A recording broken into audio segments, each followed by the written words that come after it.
So my first question সেটা হচ্ছে when you started back, তো ওই টাইমে তো আসলে কন্টেন্ট ক্রিয়েশন কি, মানুষ তো ইন্টারনেটেই আসলে তেমন ছিল না।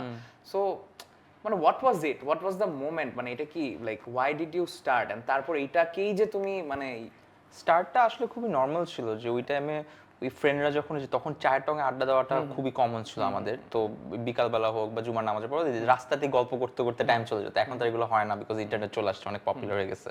তো ওই টাইমটাতে জিনিস খেয়াল করতাম যে সবাই ওই খুব ফালতু ফালতু জিনিস নিয়ে কথা বলতো, যে কার কি হয়েছে না হয়েছে। হ্যাঁ, গসিপটা অনেক বেশি হইতো।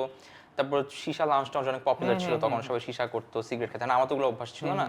তো যখন ওই সব কিছু মিলা দেখলাম যে এন্টারটেইনমেন্ট নাই, ওই টাইমে হচ্ছে আমি ফোনে বসে ওই বাইরের দেশের ইউটিউবার নিগা হিগা, রে উইলিয়াম জনসন এদেরকে দেখতাম, খুব ভালো লাগতো।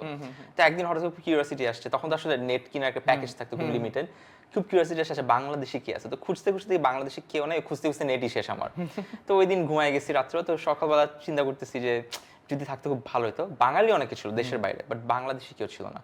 ওখান থেকে আসলে মেইন এটা ইচ্ছা। দেন অনেকভাবে ট্রাই করছি, অনেক ভিডিও বানাইতে 300 view, 308 view. And then subscribe করতে বলতাম, সাবস্ক্রাইবের কনসেপ্টটা আমরাও ক্লিয়ার ছিলাম না। খালি সাবস্ক্রাইব করতে হতো এটা জানতাম। তো মানুষকে আর কি বুঝাবো, মানুষও বলতো সাবস্ক্রাইব চাপ দিছি, এখন কি হবে, কি হলো। তো এরকম 308 view, 300 view, digital literacy as একদম মানে 800 ভিউ এটাই। তো 800 ভিউ থেকে এরকম ভিডিও বানাতে বানাতে হঠাৎ করে যখন দেখলাম যে ভিডিও 3-4 হাজার 5,000 চলে গেছে, তখন হচ্ছে একটু একটু কিউরিওসিটি বাড়লো।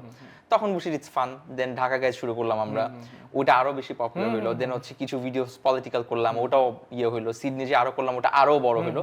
তো ওই টাইমে গিয়ে I realise it has a potential, but for fun only.